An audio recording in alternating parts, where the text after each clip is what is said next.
चलिए आइए देखते हैं, किसी रीजन बस से वीडियो स्टॉप हो गए थे, सो कंटिन्यू करते हैं। आपको कंटिन्यू ये करने जा रहे हैं कि टेक्स्ट बुक में जो भी प्रॉब्लम क्वेश्चंस है उसको हम कंटिन्यू करेंगे। सो आप कंटिन्यू वीडियो में बने रहें। अगर विंड प्रेशर की बात करता है, wind pressure on the chimney, chimney जो होता है भट्ठा का, एक्सटेटेड टू एक्ट प्रोजेक्टेड एरिया। कहना विंड प्रेशर अगर बाय द चिमनी में बोलेगा तो कहाँ एक्सेप्ट करता है, तो प्रोजेक्टेड एरिया पे करता है। विंड प्रेशर जो हवा का प्रेशर होता है चिमनी पे कहाँ एक्ट करता है, तो प्रोजेक्टेड एरिया पे करता है। ओके, आगे चलते हैं। अब कह रहा है कि एनुअल डिप्रिसिएशन का फार्मूला है, उसको पहले देखते हैं। तो एनुअल डिप्रिसिएशन जो होता है ना, एनुअल उसके लिए होता है सी माइनस एस बटा में एन होता है। तो सी, आंख बंद कर ध्यान दीजिए, सी माइनस एस बटा में एन होता है। तो सी क्या था, ओरिजिनल कॉस्ट, एस को होता है स्क्रैप वैल्यू, और बटा में हो जाता है 2। तो इस होता है एनुअल डिप्रिसिएशन का फार्मूला। तो कैलकुलेट द, क्वेश्चन क्या पूछ रहा है, calculate the annual depreciation property, annual depreciation flowing describe formula is used by the with method of depreciation calculation. किस मेथड से डिप्रेशन कैलकुलेशन से कौन सा होता है, तो स्ट्रेट लाइन मेथड से होता है, स्ट्रेट लाइन मेथड से होता है। अब कह रहा है कि for calculating the annual property depreciation flowing described formula is used by the which method depreciation calculation. Depreciation calculation में कह रहा है ना कि कौन सा मेथड का यूज करते हैं, तो स्ट्रेट लाइन मेथड का यूज करते हैं। डिप्रिसिएशन कैलकुलेशन में डिप्रिसिएशन नहीं होता है जो घटता है, तो डिप्रिसिएशन कैलकुलेशन में कौन सा, straight line method.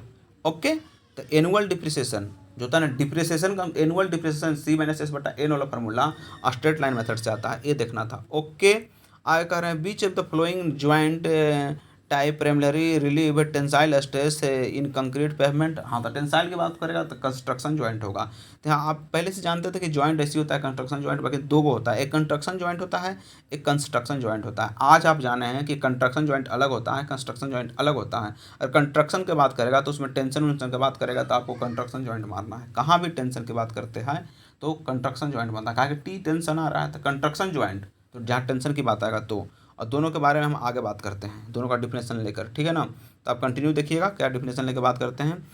Transverse construction, construction joint, तो वो कह रहा है उसके बारे में, the primary purpose of transverse construction joint control cracking. पहला ए है इसका, प्रायोरिटी मैंने ए है कंस्ट्रक्शन ज्वाइंट का, तो क्रैक को कंट्रोल करता है। Cause by tensile bending, tensile bending के कारण जो क्रैक आता है उसको पहले नंबर इसको करो मैंने कंट्रोल करना काम है कंस्ट्रक्शन ज्वाइंट का।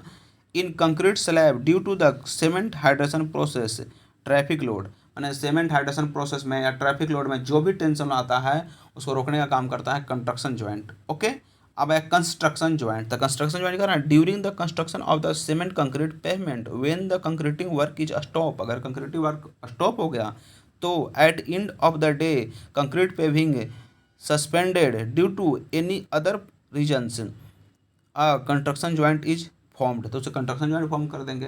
तो कहीं भी काम स्टॉप हो जाता है ना, तो उसके वजह से किसी रीजन बस से, तो हाँ कोई रीजन से वहाँ पे हम कंस्ट्रक्शन ज्वाइंट को फॉर्म करते हैं, उसी को बोलते हैं construction joint. Expansion joint during the season of the year, seasoning of the year of the cement concrete pavement slab extended due to the overall increase the temperature, और temperature को बढ़ने से एक्सटेंड करता है, slab exist करता है, माने बढ़ता है, टेम्परेचर बढ़ने से स्लैब को एग्जिस्ट करता है, तो उसको बोलते हैं expansion joint. Okay, expansion joint हो गया।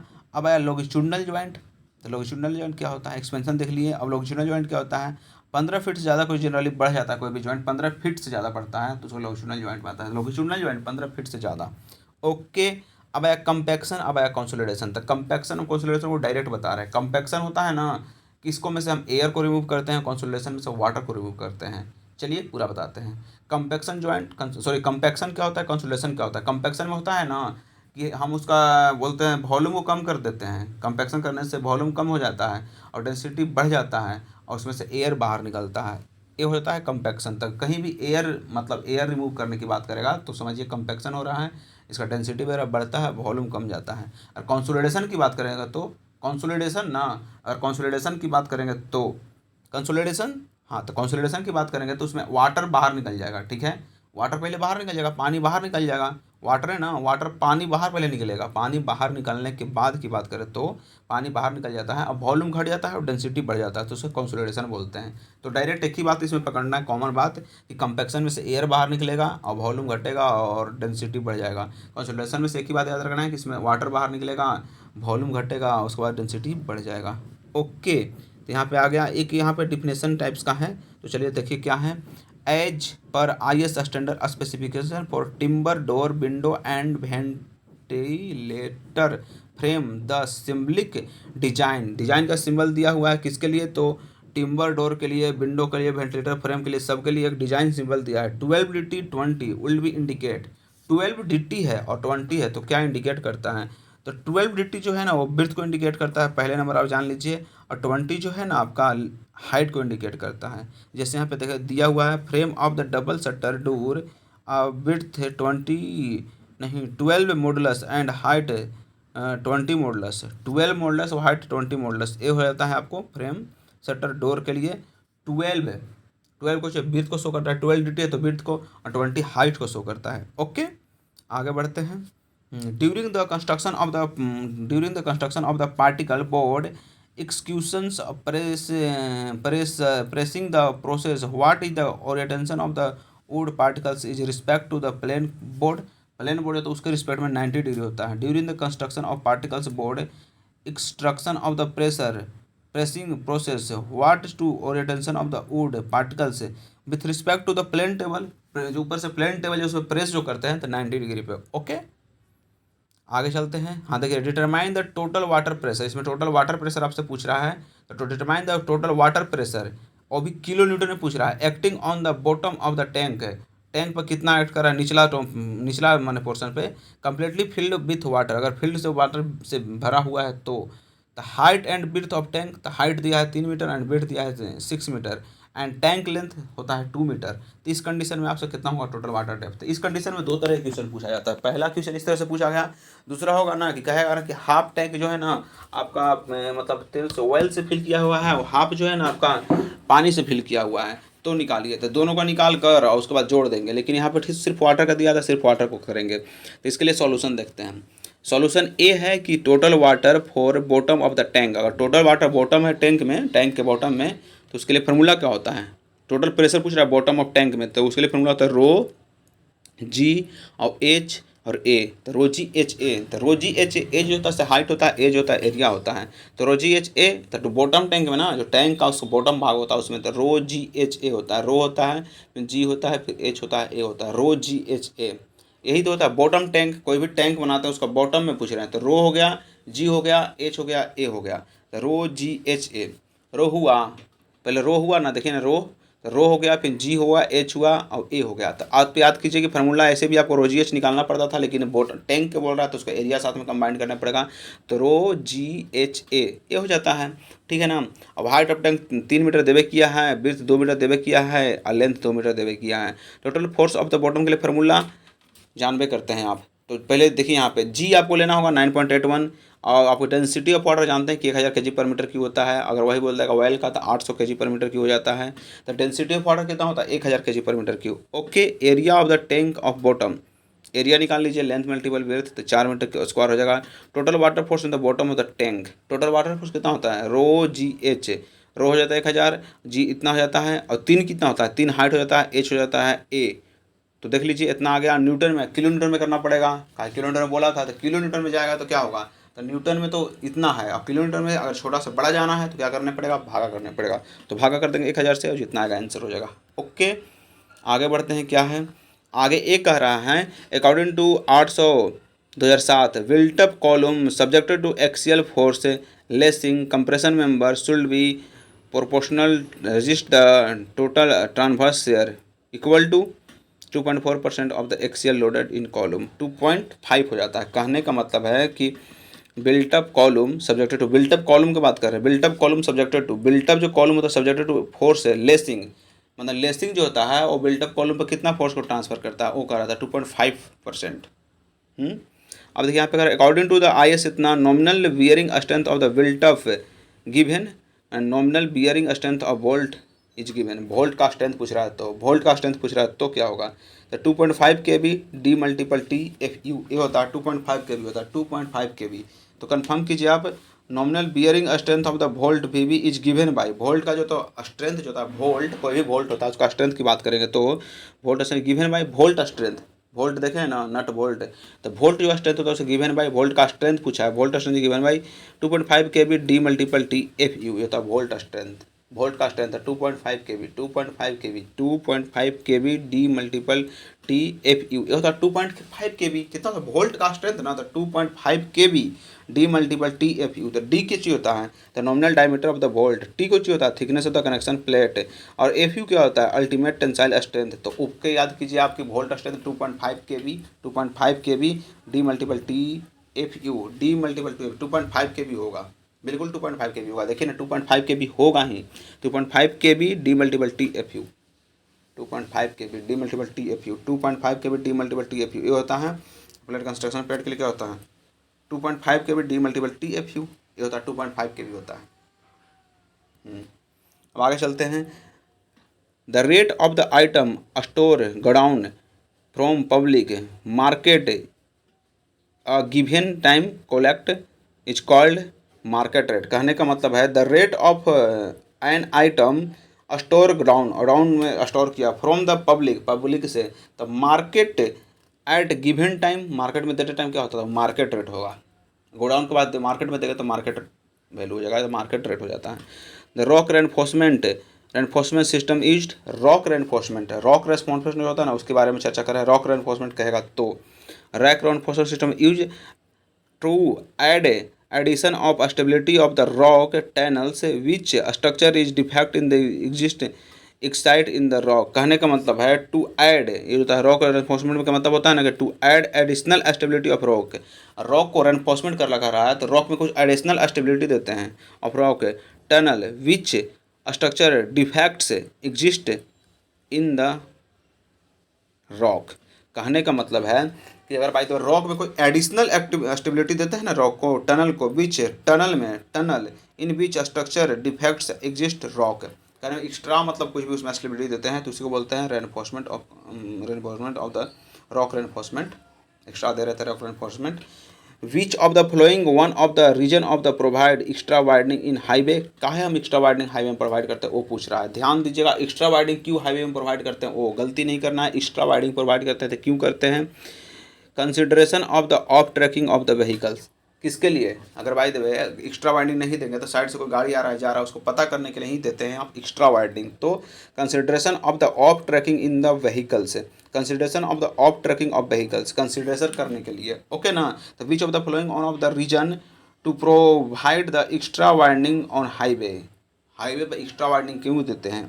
तो consideration of tracking of vehicles, consideration for of tracking of vehicle, कहने का मतलब कंसिडर करना है ऑफ ट्रैकिंग को, तो consideration of the consideration of tracking of vehicles, off tracking मैंने एक्स्ट्रा वाइडनिंग क्यों देते हैं, ऑफ ट्रैकिंग के पर्पज से देते हैं। Consideration of tracking in vehicles, extra widening of tracking के लिए देते हैं, ओके। अब आगे चलते हैं। Which of the following gradient will have maximum value, किसका मैक्सिमम वैल्यू होता है वो कह रहा है। The expansion gradient for plane and rolling train, कहने का मतलब which of the following gradient will have maximum value. The exceptional gradient for plane and rolling train, expansion gradient for plane and rolling train, इसके लिए आपको ज़्यादा होता है maximum value होता है, किसके लिए, expansion gradient for plane and rolling train. अगर एक्सपेंशन वैल्यू पूछेगा, expansion gradient for plane and rolling train, ये हो जाता है which of the following gradient which have maximum value, कौन सा ग्रेडियंट जो होता है आपको मैक्सिमम वैल्यू देता है, कौन सा ग्रेडियंट मैक्सिमम वैल्यू देता है। The expansion gradient for plane and rolling train, expansion gradient जो होता है ना प्लेन एंड रोलिंग ट्रेन का वो मैक्सिमम वैल्यू, एक्सपेंशन ग्रेडियंट कौन देता है ज़्यादा value. The expansion gradient for plane and rolling train, expansion gradient जो होता है ना प्लेन एंड रोलिंग ट्रेन के लिए वो आपको ज़्यादा वैल्यू देता है, मैक्सिमम वैल्यू देता है। कौन मैक्सिमम वैल्यू देता है आप बताइए ना हमको, तो मैक्सिमम वैल्यू देता कौन है, मैक्सिमम वैल्यू ना, तो मैक्सिमम कौन होता है, एक्सपेंशनल ग्रेडियंट जो होता है ना, एक्सपेंशनल ग्रेडियंट वो मैक्सिमम वैल्यू देता है प्लेन एंड रोलिंग ट्रेन में, expansion gradient plane and rolling train में मैक्सिमम वैल्यू देता है, ओके। आप समझ गए होंगे कौन देता है प्लेन एंड रोलिंग ट्रेन में। अब देखिए टाइप ऑफ द सॉइल और मैक्सिमम परमिसिबल लिमिट, हाँ तो जानते हैं कि परमिसिबल लिमिट होता है ऑर्गेनिक, आप जानते हैं ना कि 200 हो जाता है, तो इनऑर्गेनिक का 3000 mg प्लेट होता है, सल्फेट का कितना होता है 400 हो जाता है, और क्लोराइड पूछेगा पीसीसी में, फिर पूछेगा आरसीसी में, तो आरसीसी में 500 mg पर लीटर होता है, लेकिन क्लोराइड अगर बाय द वे बोल दिया आरसीसी तो 500, लेकिन पीसीसी बोलेगा तो क्या होगा, कोलाइड इन पीसीसी। पीसीसी जानते हैं ना, तो पीसीसी में क्या होता है 2000 mg पर लीटर होता है। फिर सस्पेंडेड मैटर 2000 mg पर लीटर हो जाता है। सस्पेंडेड मैटर, अगर भाई सस्पेंडेड मैटर होता है, सस्पेंडेड मैटर उसका बात करते हैं, तो 2000 mg पर लीटर होता है।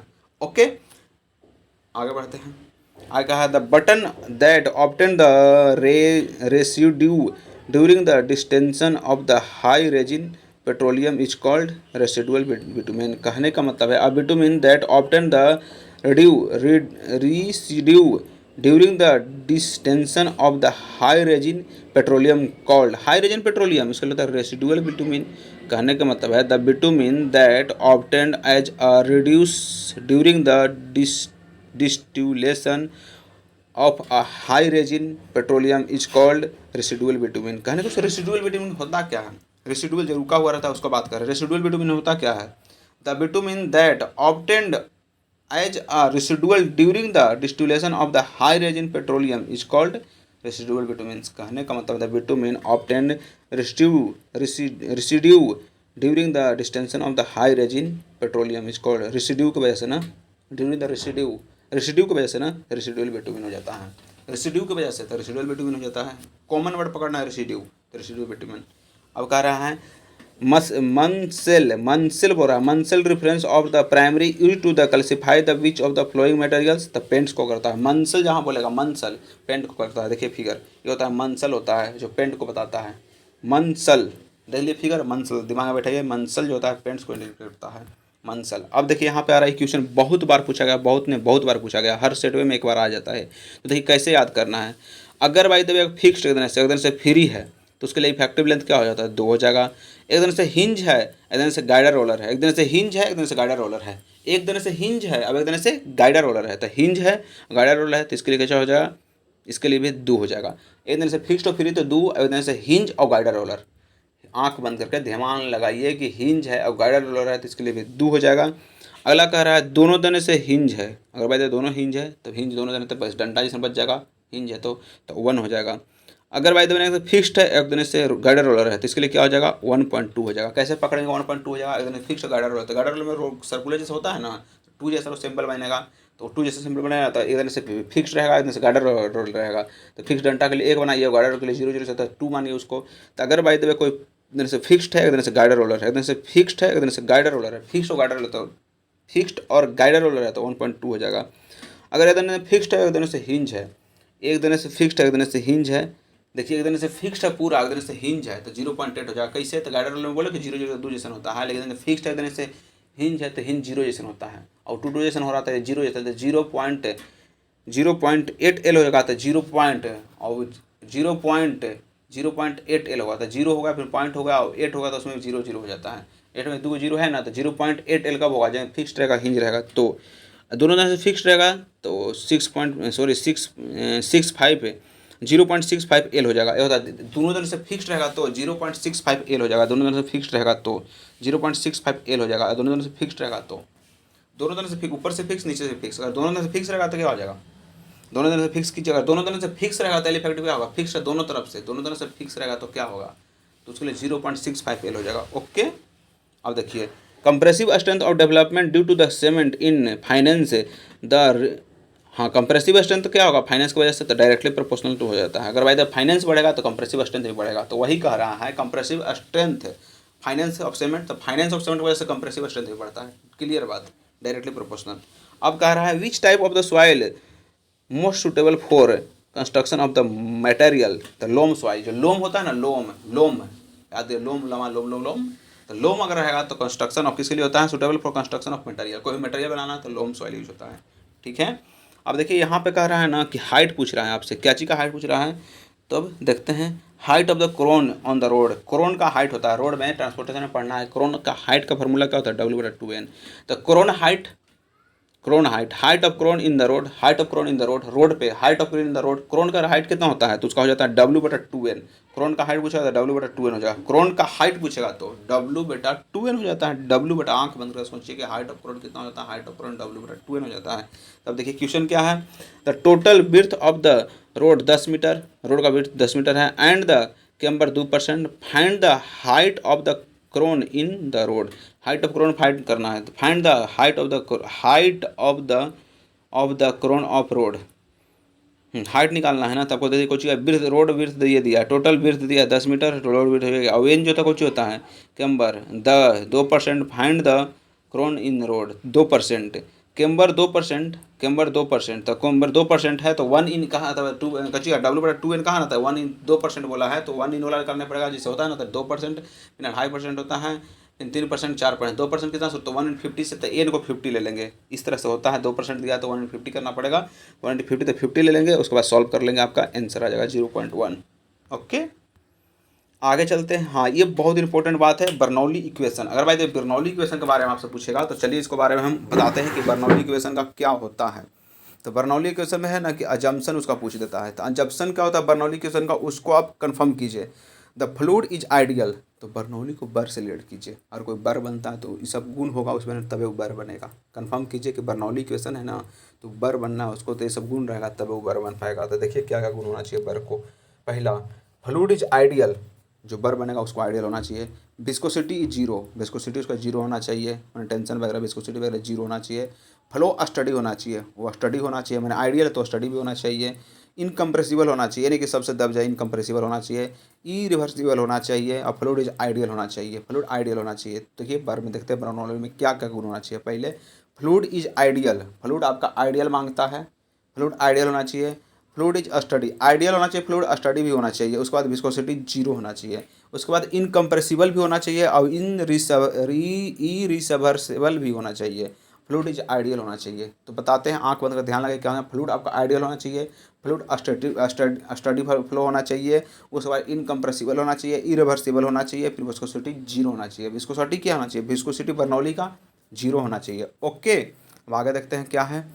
अब कह रहा है the for estimating the water observation of the aggregate used for concrete the prescribed oven dry temperature.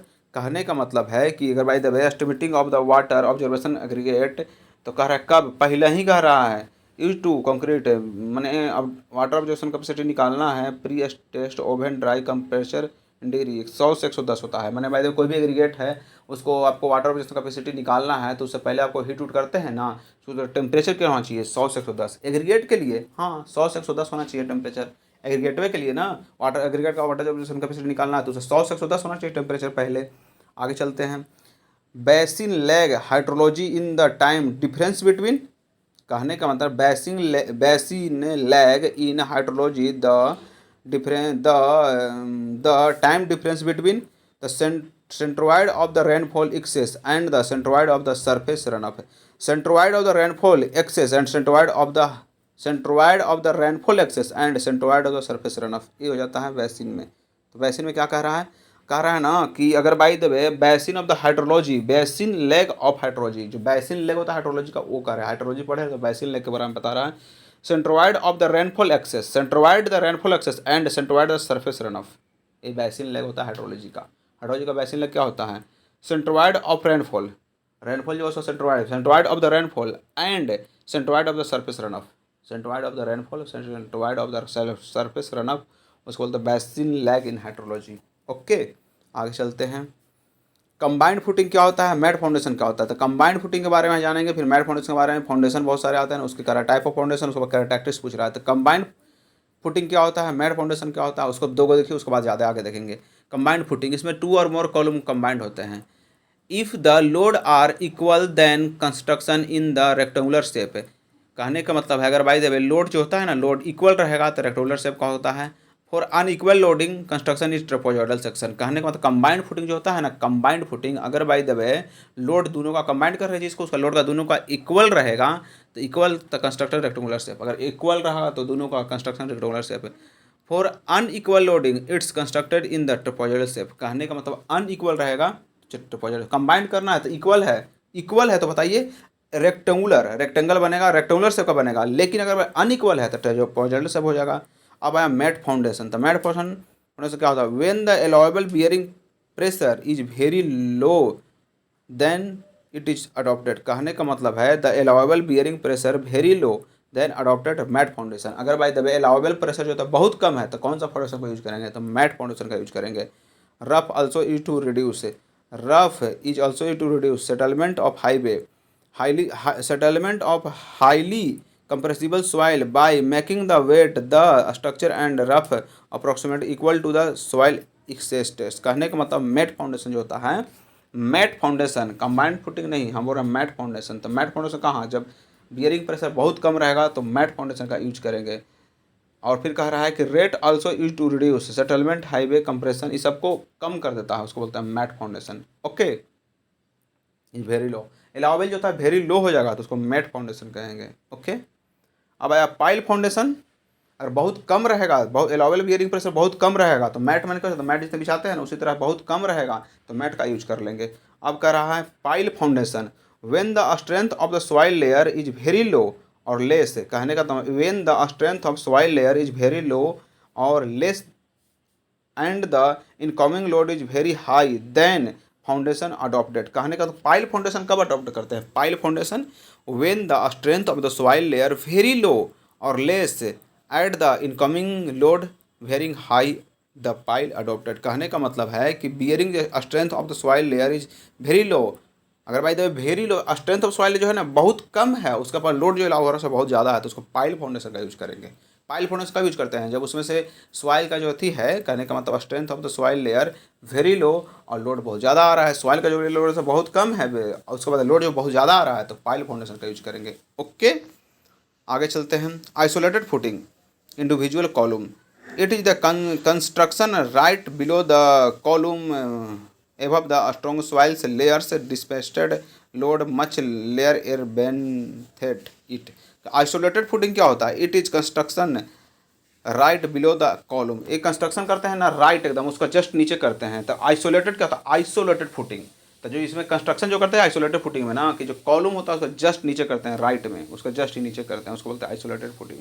Okay, which of the following not use the total stations, कहने का मतलब which of the following not use in total station. देखिए survey में total station से बहुत question पूछता है, तो वही कह रहा है which of the following not use in the total station, किसका नहीं यूज करते हैं, तो वेदर फोरकास्टिंग का नहीं करते हैं। बाकी जो करते हैं याद कीजिए और जो नहीं करते हैं उसको बाद में छांट लीजिएगा।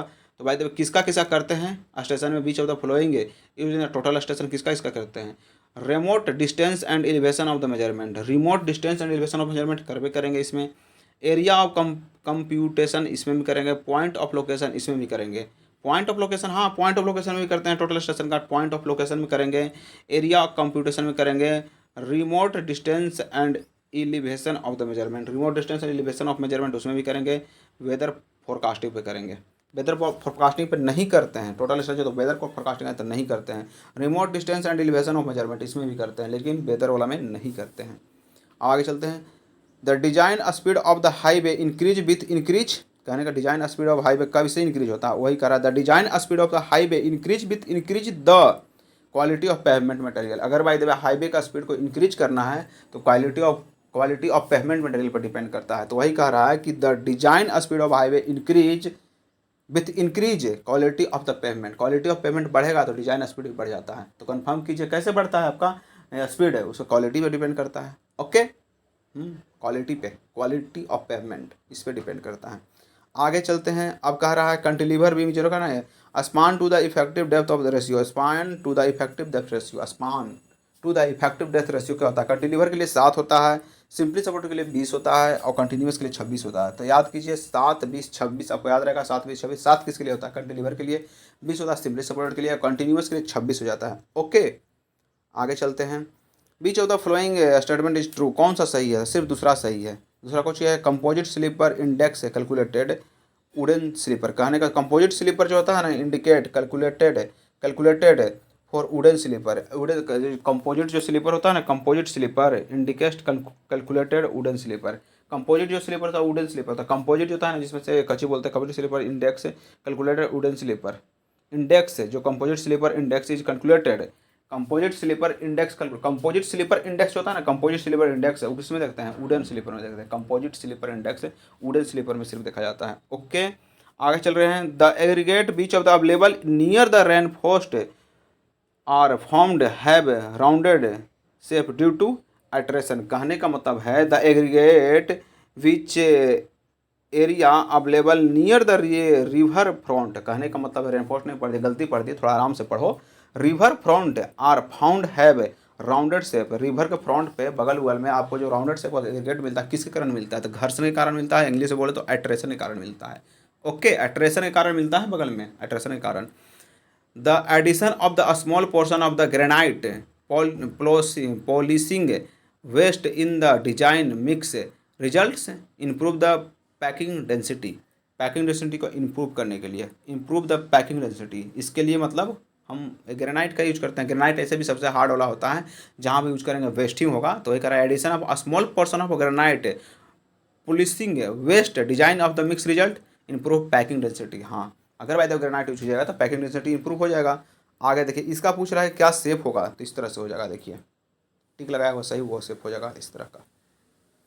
आगे बढ़ते हैं। अब ये आया क्वेश्चन, इसमें पूछा जाता है क्वेश्चन, 2 क्वेश्चन अभी तक इससे पूछ लिया गया है। तो देखिए क्या क्या क्वेश्चन पूछा गया वो कंफर्म करते हैं हम। क्वेश्चन इससे पूछा गया था द बेंडिंग मोमेंट ऑफ ए और बी। तो ए और बी में पूछा गया था बेंडिंग मोमेंट कहाँ कौची होगा, ए पे और बी पे। सिंपली सपोर्टेड है आपको, तो एक पे हिंज होगा, एक पे हिंज होता है, एक पे मतलब उस तरह से एक बार रोलर हो जाता है, एक बार हिंज होता है, एक बार रोलर हो जाता है। तो सिंपली सपोर्ट में कह रहा है ए और बी पर क्या हो जाता है आपको, तो ए और बी पर से सिंपली सपोर्ट हो जाता है। तो ए और बी पर क्या होता है, बेंडिंग मोमेंट जीरो होता है। तो एक पर रोलर बोले ना अभी कि एक पर रोलर होता है, एक पर हिंज होता है। अगर कोई सिंपली सपोर्ट बीम बना रहे हैं तो एक ऊपर सपोर्ट पर रोलर होता है, एक सपोर्ट पर हिंज होता है। तो दोनों अगर सिंपली सपोर्ट रहेगा तो एक पर रोलर होगा, एक पर हिंज होगा। याद कीजिए, एक पर रोलर होगा, हिंज होगा। रोलर और हिंज होगा तो उस कंडीशन में आपका एक बार रोलर एक हिंज होगा, तो उस कंडीशन में क्या कह रहे हैं, रोलर होगा हिंज होगा, तो उस कंडीशन में क्या होगा, रोलर और हिंज होगा ना। तो सिंपली सपोर्टेड बीम है, रोलर और हिंज है, बेंडिंग मोमेंट जीरो होगा ए और बी दोनों पे। अब इस कंडीशन में सिंपली सपोर्टेड रोड है, उस पर दोनों में लोड करा, बीच में खाली है। तो ये कहता है ना कि hence the bending moment of constant the middle 1/3 part of the beam. ऐसे एक कंडीशन रहेगा, बीच में खाली रहेगा, तो उसमें क्या होता है ना कि बीच वाला पोर्शन जिसमें खाली रहता है उसमें कांस्टेंट होता है बेंडिंग मोमेंट 1/3 पे, 1/3 पर कांस्टेंट हो जाता है वही। तो इस कंडीशन में याद रखिए कि आपको बेंडिंग मोमेंट जो होता है ना जीरो होता है ए और बी पे। और अगर कहा जाए तो bending moment is constant, bending moment zero तो हो जाएगा ए बी पर, लेकिन कांस्टेंट भी होता है 1/3 पे। ओके, आगे चल देखिए, यही फिगर है, एक पर रोलर है, एक पर हिंज है, अब लोड लग रहा है, तो बीच में कांस्टेंट होगा 1/3 पे। तो वही कह रहा है bending moment constant middle 1/3, middle 1/3 पे बेंडिंग मोमेंट कांस्टेंट है, और बेंडिंग मोमेंट ए और बी पे जीरो है। ओके, अब कह रहा है the moisture content in which specified amount of the compaction produced maximum dry density is known as the optimum moisture content. कहने का मतलब है द मॉइस्चर कंटेंट माने किस मॉइस्चर कंटेंट पर which specified amount of compaction produced maximum dry density, किस moisture content पर maximum dry density देगा, वो कह रहा है। तो ऑप्टिमम मॉइस्चर कंटेंट पे, ऑप्टिमम मॉइस्चर कंटेंट रहेगा ना तो मैक्सिमम ड्राई डेंसिटी देगा। वही कह रहा है the moisture content eight which specified amount of compaction produced maximum dry density, किस अमाउंट पे मतलब आपका मैक्सिमम ड्राई डेंसिटी देगा, तो ऑप्टिमम मॉइस्चर कंटेंट पे। मैक्सिमम ड्राई डेंसिटी, हाँ मैक्सिमम ड्राई डेंसिटी कहेगा तो मैक्सिमम ड्राई, ये सब नहीं, मैक्सिमम ड्राई डेंसिटी कहेगा तो कौन सा, मैक्सिमम ड्राई डेंसिटी। अगर by the maximum dry density की बात किया तब क्या होगा, मैक्सिमम कौन सा, मैक्सिमम, मैक्सिमम की बात कर रहे हैं ना, तो मैक्सिमम ड्राई डेंसिटी कब, ऑप्टिमम मॉइस्चर कंटेंट रहेगा तब maximum dry density. Optimum moisture content तो ड्राई डेंसिटी ज़्यादा देगा। आगे चलते हैं। The method of reciprocal ranging can be used which of the following case. Reciprocal levelling कब यूज करते हैं, लेवलिंग बहुत किए हैं लेकिन रेसिप्रोकल लेवलिंग कब यूज करते हैं, obstacle in the चैनिंग but not ranging. चैनिंग में ऑब्स्टेकल रहेगा लेकिन रेंजिंग में नहीं रहेगा, तब हम रेसिप्रोकल रेंजिंग का यूज करेंगे। The method of reciprocal ranging can be used in beach of the following case. कौन सा केस में हम आपको रेसिप्रोकल लेवलिंग का यूज करेंगे, रेसिप्रोकल लेवलिंग बोला है, रेसिप्रोकल रेंजिंग नहीं बोला है। रेसिप्रोकल लेवलिंग बोलता ना तो वो तो रिवर में हो जाता है, रेसिप्रोकल लेवलिंग बोलता है तो रिवर केस में होता है, लेकिन रेसिप्रोकल रेंजिंग बोला है, रेसिप्रोकल रेंजिंग। तो रेसिप्रोकल रेंजिंग कब करते हैं, जब obstacle in the चैनिंग but not ranging. चैनिंग में ऑब्स्टेकल कर दे रहा है, चैनिंग को ऑब्स्टेकल कर दे रहा है, रोक दे रहा है चैनिंग को, लेकिन रेंजिंग को नहीं कर रहा है, तो इसमें हम रेसिप्रोकल रेंजिंग का यूज करेंगे। कौन सा कंडीशन, जब आपको चैनिंग को रोक दे रहा है लेकिन रेंजिंग को नहीं रोक रहा है, तो रेसिप्रोकल रेंजिंग का यूज करेंगे। ओके, अब कह रहा है obstacle in the ranging, obstacle in the ranging, ranging जो ऑब्स्टेकल जो होता है ना, ऑब्स्टेकल इन द रेंजिंग। तब कह रहा hill in obstacle in the ranging but not chaining. तो आपसे कुछ से पूछ सकता है कि ऑब्स्टेकल इन द रेंजिंग कौन कर सकता है, रेंजिंग में ऑब्स्टेकल कौन कर सकता है, हिल। हिल बना होता है पहाड़, जो पहाड़ होता है ना आपको रेंजिंग को रोक देता है लेकिन चैनिंग को नहीं रोकता है। तो वही कह रहा है ऑब्स्टेकल इन द रेंजिंग कौन कर सकता है, ऐसा कौन सा मतलब ऑब्स्टेकल है जो आपको रेंजिंग को रोक सकता है, रेंजिंग जो करते हैं उसको रोक सकता है लेकिन चैनिंग को नहीं रोक सकता है। तो ऑब्स्टेकल इन द, जो ऑब्स्टेकल जो होता है ना, ऑब्स्टेकल इन द हिल आपको क्या करता है, आपको रेंजिंग को रोक देता है लेकिन चैनिंग को नहीं रोकता है। Okay, obstacle in the chaining, obstacle in the chaining, obstacle to chaining, देखिए यहाँ ऑब्स्टेकल टू चैनिंग। और रिवर, रिवर जो होता है ना चैनल को रोक देता है, चैनिंग को रोक देता है। रिवर जो होता है आपका, रिवर वो चैनिंग को रोक सकता है, पानी को डूब के नहीं कर सकता है चैनिंग, तो रिवर जो होता है चैनिंग को रोक देता है लेकिन आपको रेंजिंग को नहीं रोक पाता है। ऑब्स्टेकल इन द बोथ, तो बिल्डिंग जो होता है ना चैनिंग को भी रोक देता है और रेंजिंग को भी रोक देता है। तो आप ये भी देख लीजिए चैनिंग को कौन रोक रहा है, ये भी देख लीजिए चैनिंग को कौन रोक रहा है। चैनिंग जो होता है ना उसको कौन रोक रहा है और रेंजिंग को कौन रोक रहा है, दोनों कौन रोक रहा है। तो चैनिंग को आपको कौन रोक रहा है, चैनिंग को कौन रोक रहा है, रिवर। और क्या बोलते हैं, रेंजिंग कौन रोक रहा है, तो हिल। और दोनों कौन, तो दोनों को बिल्डिंग। ओके, आगे देखते हैं। फ्री लिवाइली क्लोराइड रेंजिन और होता है पॉलीथिनाइल रेजिन। तो ये दोनों को देख लीजिए एक ही साथ। अगर polyethylene and polyvinyl chloride resins are use to various part of the building, कहाँ यूज करते हैं इसको, पॉलीथिनाइल एंड पॉलीविनाइल को कहाँ बिल्डिंग में यूज करते हैं, तो वाटर प्रूफिंग में। पॉलीथिनाइल एंड पॉलीविनाइल, पॉलीथिनाइल और पॉलीविनाइल वाटर प्रूफिंग में यूज होता है बिल्डिंग में। ओके, आगे कंटिन्यू करते हैं। The use of the hollow precast concrete block is construction results. अगर हॉलो जो बनता है, हॉलो पर कास्ट कंक्रीट ब्लॉक, अगर हॉलो कास्ट कंक्रीट ब्लॉक बनाना है तो उसमें क्या फ़ायदा है, तो reduce the dead weight in the structure. हाँ, हॉलो बनाइएगा तो क्या होगा, उसका वेट कम जाएगा। तो वही हॉलो बनाने में यही फ़ायदा है कि रिड्यूस द वेट कम जाता है। आगे देखते हैं। Use of the precast concrete block in the construction. Precast जो कंक्रीट होता है उसको use of the precast concrete block in the construction कहाँ यूज करते हैं प्री कास्ट कंक्रीट का, तो हाई कंप्रेसिव स्ट्रेंथ। अगर by the way high compressive strength का जरूरी है कहाँ यूज करेंगे, good fire and abrasion resistance से वहाँ भी यूज करेंगे।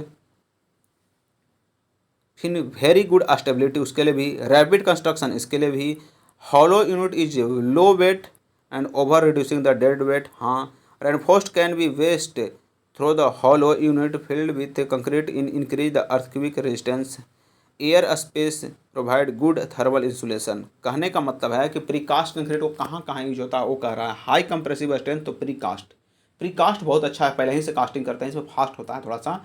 तो जहाँ पे हाई कंप्रेसिव स्ट्रेंथ तो उसको precast. Very good fire abrasion resistance, अगर गुड फायर जो आग से है तो भी प्रीकास्ट ही हो जाएगा। आपसे पूछ सकता है कौन सा फायर के लिए, तो प्रीकास्ट ही हो जाएगा। वेरी गुड स्टेबिलिटी की बात करेंगे तो उठा के करंट से रहता है, बहुत अच्छा स्टेबिलिटी कौन सा कंक्रीट का होता है, तो प्री कास्ट कंक्रीट का होता है। Rapid construction fast construction precast का ही होता है। Okay, air space provide good thermal insulation pre cast.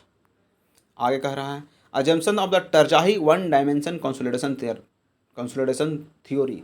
Karl van Terzaghi जो था ना, जो सॉइल के बारे में बताया था, उसी का एजम्पशन है। तो कार्ल वैन टरजाही जी का एजम्पशन सुनिए, कार्ल वैन टरजाही जी का, कार्ल वैन टरजाही था ना जो सॉइल के बारे में बताया था, उसी का एजम्पशन है।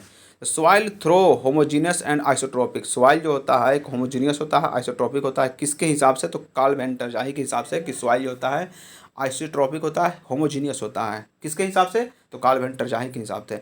Darcy law is applicable in all points. कहने का मतलब कार्ल वैन टरजाही जो है ना, तो कार्ल वैन टरजाही, तो टरजाही कार्ल वैन टरजाही, तो टरजाही से बदल रहेगा। तो टरजाही जो होता है ना, टरजाही देखें वाइफ जो हमेशा टर करती है, तो वही कह रहा है टरजाही को वाइफ से रिलेट कीजिए कि सॉइल होमोजीनियस आइसोट्रोपिक, वही जो सोचेगी वही करेगी, तो आइसोट्रोपिक हो गया। उसको Darcy law is applicable all the points. हाँ, जो टर करेगा उसमें हमें डर रहेगा, तो टरजाही टर कर रही है तो डर है उससे, तो डार्सी एप्लीकेबल हो जाएगा। Loading one dimension settlement and flow is water vertical. कहने का loading is one dimension settlement and flow water is vertical होगा।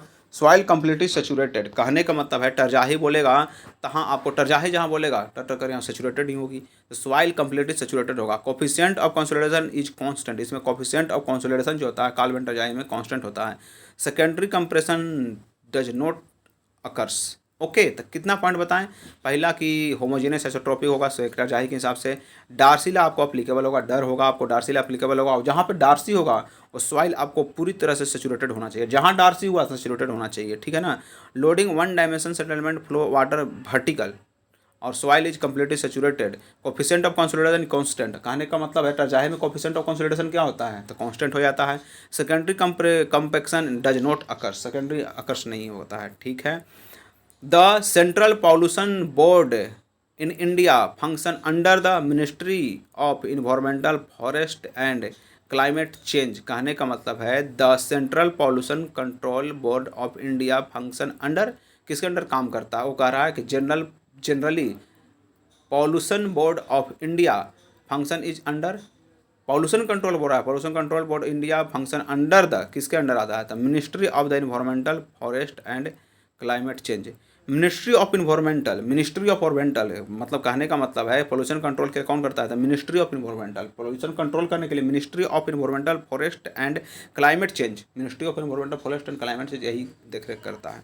आगे कह रहा है in diagram of cross section of the rails are sometimes so tilted, थोड़ा सा मतलब रेल ना टिल्टेड शो करता है। That reason of the tilting of rails to eliminate the demerits of the coming on the wheels. कहने का मतलब थोड़ा सा आपको रेल हमेशा टिल्टिंग दिखाई पड़ता है। वो क्या रीजन है टिल्टिंग दिखाने का? To eliminate the demerits of coming on the wheels, जो भी मतलब व्हील्स पे डिमेरिट होता है, जो आता है उसको एलिमिनेट करता है। To eliminate the demerits of the coming on wheels, जो व्हील होता है उस पर जो डिमेरिट आता है ना, उसको एलिमिनेट करने के लिए थोड़ा सा टिल्टेड होता है आपको रेल। थोड़ा टिल्टेड क्यों होता है? उसमें जो होता है डिमेरिट्स, उसको एलिमिनेट करने के लिए, डिमेरिट्स को एलिमिनेट करने के लिए थोड़ा टिल्टेड होता है। ओके, सो थैंक यू, अपना कंप्लीट हुआ 50 क्वेश्चन। Welcome, love you.